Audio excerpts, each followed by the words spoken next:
नमस्कार, स्वागत है आपका संसद टीवी पर। मैं हूं मनोज वर्मा और आप देख रहे हैं हमारा खास कार्यक्रम मुद्दा आपका। बात करेंगे आज मिशन रोजगार की।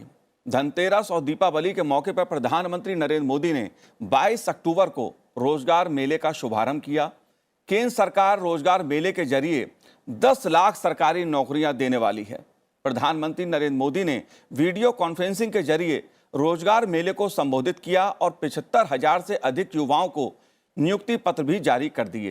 75,000 युवाओं को प्रधानमंत्री नरेंद्र मोदी ने पत्र जारी किए। उनकी पोस्टिंग 38 मंत्रालय विभागों में अलग अलग स्तर पर की जाएगी। जाहिर सी बात है, रोजगार का मुद्दा एक बड़ा मुद्दा है, संवेदनशील मुद्दा है। सरकारी मंत्रालय और विभाग मिशन मोड में भर्ती कर रहे हैं। आंकड़ों के अनुसार मार्च 2019 में हर 5वां सरकारी पद खाली पड़ा था और अब सरकार इन पदों को भरना चाहती है। इसलिए 10 लाख का एक लक्ष्य सरकार ने रखा है और उसकी पहली कड़ी 75,000 से अधिक युवाओं को नियुक्ति पत्र देकर शुरू की गई है। लेकिन रोजगार और बेरोजगारी से जुड़े तमाम पहलू हैं। इन पहलुओं पर आज इस कार्यक्रम में हम चर्चा करेंगे, उन्हें समझने की कोशिश करेंगे। खास मेहमान हमारे साथ जुड़े हुए हैं। शुभमय भट्टाचार्य जी हमारे साथ जुड़े हुए हैं, जो कंसल्टिंग एडिटर हैं दी बिजनेस स्टैंडर्ड के। आपका स्वागत है। साथ ही हम बात करेंगे प्रोफेसर अरविंद मोहन जी से, जो अर्थशास्त्र विभाग लखनऊ विश्वविद्यालय से हैं। आपका भी स्वागत है। और इस पूरे रोजगार के पहलू को समझने की कोशिश करेंगे पूर्व विशेष सचिव और वित्तीय सलाहकार वाणिज्य और उद्योग मंत्रालय भारत सरकार के डॉक्टर सुभाष चंद्र पांडे जी से। सुभाष चंद्र पांडे जी, आपका भी बहुत बहुत स्वागत है संसद टीवी पर। और शुरुआत सुभाष जी मैं आप ही से ही करूंगा। एक अच्छी खबर जिसका लंबे समय से लोगों को इंतजार रहता है, युवाओं को रहता है, कि सरकार ने रोजगार के मोर्चे पर एक अच्छी पहल की है। आप कैसे देखते हैं इस पहल को? मनोज जी, इसमें आज जो कार्यक्रम शुरू किया गया है उसको व्यापक परिप्रेक्ष्य में समझने के लिए मैं आपके और आपके दर्शकों के सामने कुछ आंकड़े रखना चाहता हूं जी। बजट 22-23 जो अभी ताजा बजट पेश किया गया है, उसमें हमें बताया जाता है कि अलग अलग मंत्रालयों में कितने पद भरे हुए हैं और कितने पद भरे जाने का प्लान है। तो अगर हम देखें कि 2020 का आंकड़ा है, तो फौज को छोड़ दें, एयरफोर्स, आर्मी, नेवी, केवल सिविल पोस्ट को दें, तो 31,80,000 ये आंकड़ा था केंद्र सरकार के सिविल पोस्ट का 2020 का। और सन 21 में ये बढ़कर हो गया 34.5 लाख, 34,53,000 तक जी। और इसको अभी ये 34,65,000 का बजट करके किया गया है। और ये जो शुरुआत है आज 75,000 उसको है, उसको देखते हुए और 10 लाख का बने, आप ये देखिए कि ये जितनी स्ट्रेंथ है करीब मोटा मोटा 35 लाख है। तो अगर 10 लाख होता है तो इसका मतलब है कि करीब करीब 30% एडिशन है जी। और ये कार्यक्रम जो है, ये अभी तो जो लिए हैं वो एक तरह से बैकलॉग वैकेंसी, जो बहुत सारा रिक्रूटमेंट पिछले कुछ समय से पेंडिंग था, लेकिन अभी बड़े स्केल पर इसको गवर्नमेंट करने वाली है नेशनल रिक्रूटमेंट एजेंसी के थ्रू। जब राष्ट्रीय परीक्षा करके उसमें ग्रुप सी और ग्रुप डी लेवल का सरकारी और केंद्रीय उपक्रम और बैंक, तो इन सभी को लेकर ये कार्यक्रम अभी और बड़े पैमाने पर चलने वाला है। तो केंद्र सरकार का जो रोजगार का वो है प्रोफाइल है, उसमें मैं आपको बताना चाहूंगा कि इस 35 लाख में 2 सबसे बड़े विभाग हैं जिनमें सबसे ज्यादा वो है। एक तो है रेलवे, जिसमें करीब 12 लाख है, 1/3, और दूसरा है पुलिस और अर्धसैनिक बल, जिसमें करीब 11.5 लाख है। तो इसी तरह से हम आगे देखेंगे कि पुलिस में, रेलवे में, बैंकों में और इसमें अर्ध सरकारी संगठनों में आगे जाके और इसमें वृद्धि होने वाली है। तो ये आंकड़े बता रहे हैं। जी बिल्कुल। आंकड़े जो तस्वीर पेश करते हैं वो एक ऐसी तस्वीर पेश करते हैं जिसमें सरकारी पद लंबे समय से खाली पड़े थे और अब सरकार उन पदों को भर रही है। अरविंद मोहन जी, क्योंकि रोजगार का जो मुद्दा है वो सियासी दृष्टि से भी और रोजगार की दृष्टि से बेहद संवेदनशील रहा है, आप कैसे देखते हैं इस पहल को? मनोज जी, ये बहुत इंपॉर्टेंट पहल है, लेकिन मैं 2 चीजें अलग अलग रखना चाहूंगा। सरकार के परिप्रेक्ष्य से 1/3 पदों का खाली होना कहीं ना कहीं एक बड़ा विषय है और हमें एक सिस्टम की आवश्यकता है कि 1/3 अगर आपके पद खाली हैं, वो कहीं ना कहीं सरकार की एफिशिएंसी पर, सरकार की कटिंग एज पर डिलीवर करने की जो कैपेसिटी है वो कहीं ना कहीं कॉम्प्रोमाइज होती है। मुझे लगता है ये बहुत अच्छी पहल है कि आने वाले समय में 10 लाख रोजगार इससे सृजित होंगे। साथ ही साथ ये कुछ हद तक जो युवाओं की अपेक्षा है कि उनको रोजगार मिलेगा, उस दिशा में भी अच्छी पहल है। लेकिन ये पहला पहलू है। दूसरा पहलू हमें समझना पड़ेगा कि जहां तक सरकारी पदों का सवाल है, ये सोचना कि इस देश में सिर्फ सरकार रोजगार सृजित करेगी, उससे हमारे देश के युवाओं को मिलेगा, ये उचित नहीं होगा। जी जैसा कि आप जानते भी हैं कि 1970 के दशक में जब हम 3.5% की ग्रोथ है उस दौर, लेकिन जब 1% हम ग्रो करते थे तो लगभग 0.4% का एम्प्लॉयमेंट जनरेट होता था। एब्जॉर्प्टिव कैपेसिटी 0.4% जी आज जब हम देख रहे हैं तो जब 1% ग्रोथ होती है तो बमुश्किल 0.01% से भी काफी नीचे एम्प्लॉयमेंट जनरेट हो रहा है। जी मोटे तौर पर हम एक ऐसी अर्थव्यवस्था को आगे लेकर के चल रहे हैं जो नॉन एम्प्लॉयमेंट जनरेटिंग है। ये जॉबलेस ग्रोथ की स्टोरी है। हम बहुत बड़े बड़े वादे इस समय सुन रहे हैं, विशेष रूप से हम $5 ट्रिलियन इकोनॉमी की बात कर रहे हैं। उत्तर प्रदेश जैसे प्रदेश $1 ट्रिलियन इकोनॉमी की बात कर रहे हैं। मुझे लगता है कि आज जो हमने शुरुआत की है, 10 लाख एम्प्लॉयमेंट का वादा किया है सरकारी क्षेत्र में, मुझे लगता है अब हमें एक स्टेप और आगे जाना चाहिए। जी समय आ गया है एक पैराडिगम शिफ्ट का। हम ऐसी ग्रोथ स्टोरी की कल्पना की तरफ देश को ले जाएं जो मूल रूप से एम्प्लॉयमेंट जनरेटिंग होगी। 140 करोड़ लोगों के लिए जब हम बात कर रहे हैं, हम एम्प्लॉयमेंट कैसे जनरेट करेंगे, ये बड़ा मुद्दा है। जी और एम्प्लॉयमेंट जब आप जनरेट करेंगे, ग्रोथ मुझे लगता है बाई प्रोडक्ट होनी चाहिए। जी एम्प्लॉयमेंट जनरेशन ये मूल मंत्र होना चाहिए हमारे डेवलपमेंट पैराडिगम का। जी पैराडिगम शिफ्ट का समय आ गया है, उधर ले जाना पड़ेगा देश को। जी बिल्कुल, ये मुद्दा बहुत बड़ा है और व्यापक भी है। इसको मैं आपसे समझने की कोशिश करूंगा, लेकिन शुभोमय जी, अक्सर सवाल उठता है रोजगार को लेकर। जून में प्रधानमंत्री नरेंद्र मोदी जी ने कहा था कि जल्दी ही रोजगार के अवसर पर कुछ अच्छी पहल सुनने को देश को मिलेगी, और वो पहल देखने को मिल रही है कि जब 75,000 से ज्यादा युवाओं को नौकरी मिल रही है। आप कैसे देखते हैं, क्योंकि बात सरकारी पदों की है? मनोज जी, नौकरियों का सरकार, केंद्र सरकार की तरफ से जो कोशिश है वो सराहनीय है। ये बिल्कुल ही जैसे अरविंद मोहन जी कह रहे थे, पांडे साहब कह रहे थे कि हमें एक ऐसा अर्थव्यवस्था में जहां पे नौकरी का सृजन हो, वो सबसे मतलब सबसे खास जरूरत है, और उसको कहीं हद तक वो किसी भी चीज से पीछे नहीं आ सकता है। वो सबसे पहला जरूरत है। मेरा कहना यह है कि सरकार की तरफ से जो नौकरियों की बात चल रही है, वो बड़े होते हुए भी मैं इसको एक सिग्नलिंग मानूंगा। जी सिग्नल क्यों? क्योंकि पिछले कई सालों से प्राइवेट सेक्टर में नौकरियों का सृजन उतना ज्यादा नहीं हुआ है जिस अनुपात से कैपिटल इन्वेस्टमेंट हुआ है।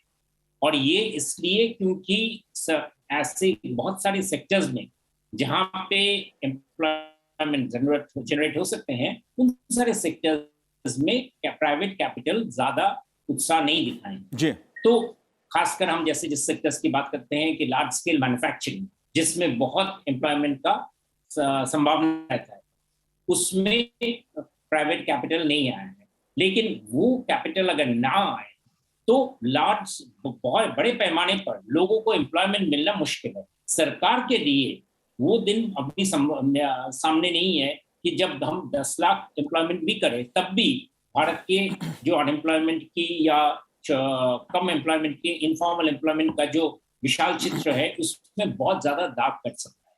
लेकिन सरकार की ये जो स्टेप है, इससे क्या होता है कि प्रेशर बनता है प्राइवेट सेक्टर के ऊपर कि आप भी इन्वेस्टमेंट को उस दिशा में ले जाइए जहां पे आप एम्प्लॉयमेंट सृजन कर सकते हैं।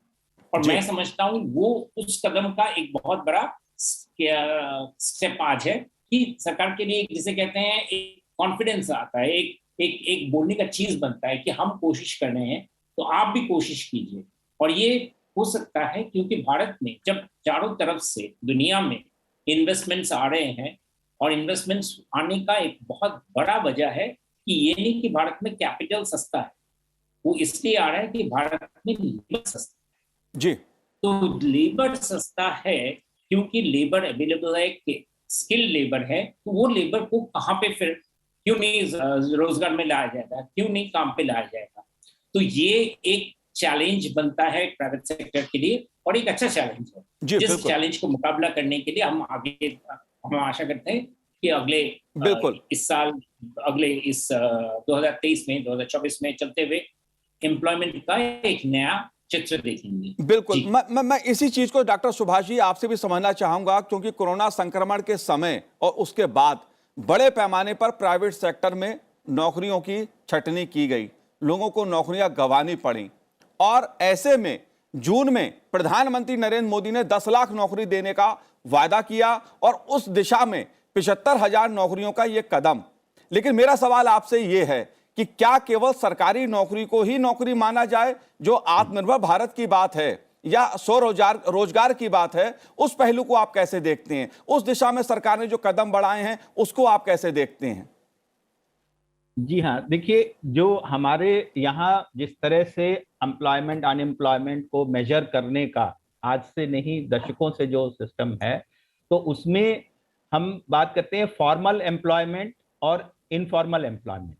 जो हमारा इनफॉर्मल सेक्टर है वो करीब करीब 85% है, 85 से 90% है, और क्योंकि वो इनफॉर्मल है, बहुत सा अनडॉक्यूमेंटेड है, इसलिए ये वेरिएशन है एस्टिमेट में। और ये हमेशा से ये देखा गया है कि जब भी मेजर करते हैं हम एम्प्लॉयमेंट तो उसमें सरकारी नौकरियों के अलावा संगठित क्षेत्र में, कॉर्पोरेट क्षेत्र में नौकरी के अलावा स्वरोजगार और स्वावलंबन अपने उस पर काम करने वाले उनको भी एम्प्लॉयमेंट के स्टेटस में रखा जाता है जी। तो ये उसके बगैर केवल फॉर्मल सेक्टर के वजह तो ये हो नहीं सकता है। अब अभी बात कर रहे हैं कि सारी दुनिया से और दूसरे देशों से हमारे अगर विनिवेश आ रहा है, अगर ऐसी कोशिश हो रही है कि मैन्युफैक्चरिंग सेंटर हम बन सकें, अल्टरनेटिव मैन्युफैक्चरिंग सेंटर वर्ल्ड में, तो ये तभी संभव होगा जबकि लेबर जो कॉम्पिटिटिव है वो कॉम्पिटिटिव रहे। और इस दिशा में जो श्रमिक सुधारों में जिस तरह के सुधार की जरूरत है श्रमिक कानूनों में, वो उसकी तरफ सरकार ने कुछ शुरुआती कदम अभी उठाए हैं, अभी उनका पूरा रोल आउट नहीं हुआ है। तो ये मानना पड़ेगा कि हम कॉर्पोरेट सेक्टर से उम्मीद करते हैं कि जो अरविंद मोहन जी ने सही फरमाया कि जो एम्प्लॉयमेंट इंटेंसिटी है ग्रोथ की वो धीरे धीरे कम हो रही है, और उसका सीधा उसका कारण है कि टेक्नोलॉजी, जो मैन्युफैक्चरिंग टेक्नोलॉजी है, जो सर्विस सेक्टर में जो टेक्नोलॉजी है, लॉजिस्टिक्स की जो टेक्नोलॉजी है, तो उसमें बहुत ज्यादा डिस्प्लेसमेंट, जो रॉ जॉब्स हैं उन पर बहुत ज्यादा असर पड़े। तो जो स्किल्ड जॉब्स हैं उसमें तो अभी भी मारामारी है, आप चाहते हैं स्किल्ड लेबर, आपको नहीं मिलता जी। तो जो सेक्टर्स जॉब क्रिएट कर रहे हैं, या जैसे लॉजिस्टिक सेक्टर है, डिलीवरी पार्टनर्स का है, या सिक्योरिटी गार्ड्स, या इस तरह के जो लोएस्ट लेवल पर है, लेकिन जो हायर लेवल पर मैन्युफैक्चरिंग के लिए, स्पेशलाइज्ड मैन्युफैक्चरिंग के लिए, वहां पर अभी भी कई जगह ऐसी सिचुएशन है कि जिस तरह की स्किल्ड लेबर आपको चाहिए वो अभी तैयार नहीं है। तो इसमें हमें दोनों तरफ लेकर चलना होगा। एक तरफ लाइवलीहुड प्रोविजन का भी रहे जिसमें स्वावलंबन अपनी जगह है, उसके लिए किस प्रकार से हम वो तैयारी की जा सके।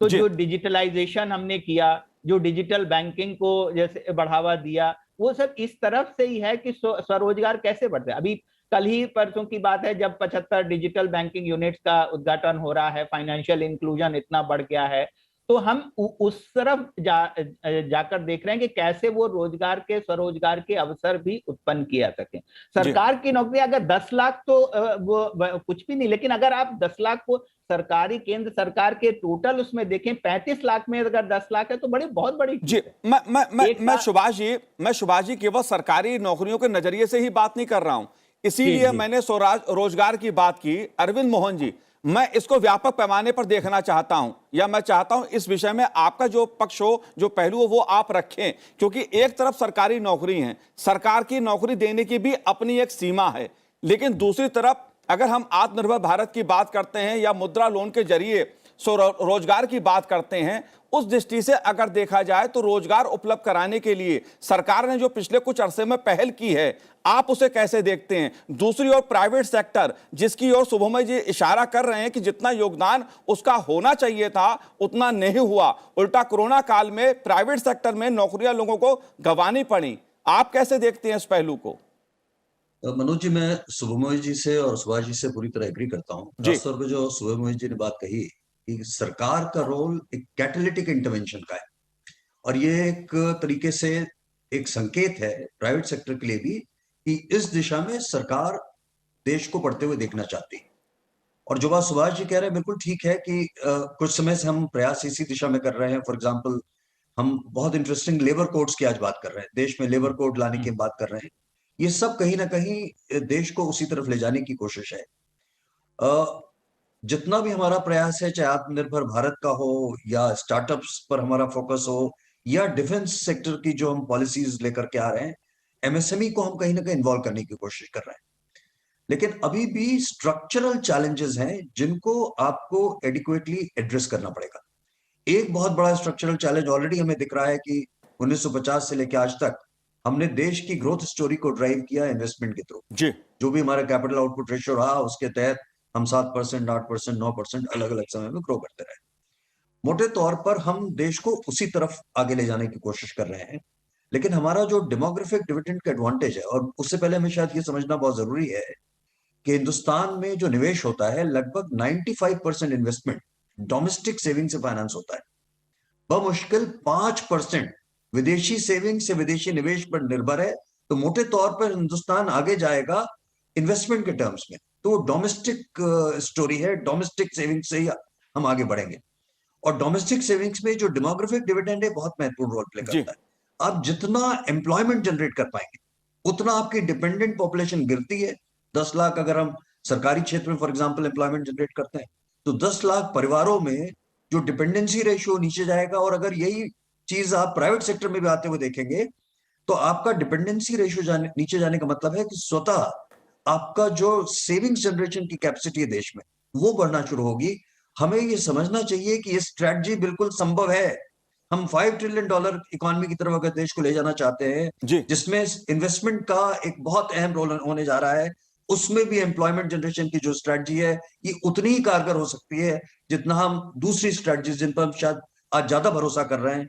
हम शायद अगर ये पैराडाइम शिफ्ट करेंगे तो भी हम अपने गोल्स को वैसे ही अचीव कर पाएंगे, और साथ में शायद पूरे देश की 140 करोड़ जनता को साथ लेकर के हम उस दिशा में आगे बढ़ पाएंगे। जी, बिल्कुल जाहिर सी बात है कि देश में बेरोजगारी की जो समस्या है वो खासी गंभीर है, और ये समस्या कोई 1, 2, 3, 4, 5 साल की नहीं है, बल्कि कई दशक से ये समस्या बनी हुई है बेरोजगारी की। लेकिन उसके लिए कदम सरकार ने, केंद्र सरकार ने अपने स्तर पर उठाए हैं, उसकी हमने चर्चा की, प्राइवेट सेक्टर की भूमिका की चर्चा की। लेकिन शुभमय जी, मैं राज्य सरकारों की भूमिका की भी आपसे चर्चा करना चाहता हूं, उसे समझना चाहता हूं, क्योंकि बेरोजगारी के लिहाज से जो आंकड़े उभर के सामने आ रहे हैं, जाहिर तौर पे राष्ट्रीय स्तर पे हम देखते हैं तो केंद्र सरकार की चर्चा होती है, लेकिन राज्यों के स्तर पे अगर हम देखें तो राजस्थान में सबसे ज्यादा खराब हालत है। सितंबर में यहां दर 23.8% थी, बेरोजगारी की दर जो थी। इसके बाद जम्मू कश्मीर का नंबर है, हरियाणा का नंबर है, आसाम का स्थान जो है वो सबसे कम में आता है। यहां पर रोजगार की स्थिति ठीक है आसाम में। जो राज्यों की भूमिका है, इसको आप कैसे देखते हैं? मनोज जी, राज्यों में, और आपने बहुत अच्छा इंटरेस्टिंग एक जी स्टैटिस्टिक्स का जिक्र किया, में अग्रणी क्षेत्र है। ये मुश्किल इसलिए हो रहा है कि राज्यों में, किसी भी राज्य में रोजगार को बहुत ज्यादा राज्य सरकार की तरफ से बहुत ज्यादा अहमियत नहीं दिया गया था। जी, वजह वही है कि ज्यादातर राज्य, ज्यादातर इनफैक्ट मैं कहूँगा सारे राज्यों एक होड़ लगी रहती है, प्रतिस्पर्धा कि भाई हम इन्वेस्टमेंट लाए। आजकल बात चल रही है रोजगार की, लेकिन इसमें सबसे बड़ा चीज मैं ये मानूंगा कि मुश्किल आज इसका है कि अनएम्प्लॉयमेंट है, लेकिन साथ साथ बहुत सारे लड़के लड़कियां प्राइवेट सेक्टर में या सेल्फ एम्प्लॉयमेंट में काम कर रहे हैं। जी, जैसे फॉर्मल सेक्टर में जब आ रहे हैं उनका जैसे ईपीएफ में उनका हो रहा है, इससे पता चलता है कि वो काम का क्वालिटी खराब नहीं है। लेकिन मुश्किल यहाँ पर हो रहा है कि हमारे जो क्षेत्र में जी डॉक्टर सुभाष चंद्र जी, मैं आपसे भी ये पहलू समझना चाहता हूं, क्योंकि राज्यों की भूमिका रोजगार की दृष्टि से खासी महत्वपूर्ण हो जाती है। चर्चा बेरोजगारी की, रोजगार की राष्ट्रीय स्तर पे होती है, लेकिन राज्यों के स्तर पे उतनी भूमिका सुनने को कम आती है, जबकि चुनी हुई सरकारें राज्यों में होती हैं, राज्यों का अपना तंत्र है, राज्यों का अपना बजट है। आप कैसे देखते हैं राज्यों की भूमिका को जब हम रोजगार की बात करते हैं, बेरोजगारी की हम बात करते हैं? देखिए, जैसे मैंने अभी आपको केंद्र सरकार का बताया प्रोफाइल कि उसमें 1/3 रेलवे और 1/3 पुलिस और बाकी 1/3 बाकी सिविल हैं। तो राज्य सरकारों में एजुकेशन, हेल्थ और दूसरे सोशल सेक्टर में बड़ी संख्या में रोजगार जो है राज्य सरकार के सीधे उसमें है, और पुलिस तो है ही। लेकिन अनफॉर्चुनेटली बहुत सी जगहों में इस तरह के उन्हें, ऐसा नहीं कि कोई राजनीतिक इच्छा शक्ति की कमी है, किसी वजह से बहुत सारे उसमें किसी कंट्रोवर्सी में फंसे, किसी जो रिक्रूटमेंट है वो उस रिक्रूटमेंट सिस्टम में के फेल्योर की वजह से, या कहीं पर बड़े पैमाने पर मालूम पड़ा कि धांधलियां हुई, फिर उस पर कोर्ट ने उसको कैंसिल कर दिया, फिर से दोबारा एग्जाम हुआ। तो इस सब वजह से, और कुछ हद तक जैसे स्टाफ सिलेक्शन कमीशन वगैरह के भी इसमें प्रभावित हुए हैं। तो जो कहीं ना कहीं जो रिक्रूटमेंट सिस्टम की एफिशिएंसी पर भी सवाल करते हैं, राजनीतिक इच्छा शक्ति पर नहीं, रिक्रूटमेंट सिस्टम। तो उसको लेकर मैं समझता हूं कि जो जैसे नेशनल रिक्रूटमेंट एजेंसी का कॉन्सेप्ट, उसको अभी एस्केलेट करने की कोशिश की जा रही है कि कैसे मल्टी चॉइस क्वेश्चन लेकर एक एलिजिबिलिटी क्वालिफाइंग क्राइटेरिया लेके विदाउट इंटरव्यू मास स्केल पर कैसे रोजगार को, रिक्रूटमेंट सिस्टम को कैसे एफिशिएंट बनाया जा सकता है। तो स्टेट गवर्नमेंट के कंटेक्स्ट में मैं यही कहूंगा कि ये एफिशिएंसी का सवाल है, रिक्रूटमेंट सिस्टम के एफिशिएंसी का। जी लेकिन अरविंद मोहन जी, एक बात और, अगर रोजगार की बात मैं समझना चाहूं आपसे, तो वो कौन से क्षेत्र हैं जहां पर रोजगार की अधिक संभावनाएं हैं? वो कौन से सेक्टर आप देखते हैं? देखिए, जो तमाम अंतर्राष्ट्रीय एजेंसीज का असेसमेंट है, एग्रीकल्चर एज एन इंडस्ट्री जी, और जब मैं एग्रीकल्चर कह रहा हूं उसमें आप छोटे मझोले उद्योग भी जोड़ लीजिए, फूड प्रोसेसिंग, टेक्सटाइल और नॉलेज जी, ये 4 इंजन्स माने जा रहे हैं 21वीं शताब्दी के। और ये चारों ऐसे इंजन्स हैं जिसमें हिंदुस्तान को क्रिटिकल एडवांटेज, और ये चारों इंजन्स हमें खोलने हैं।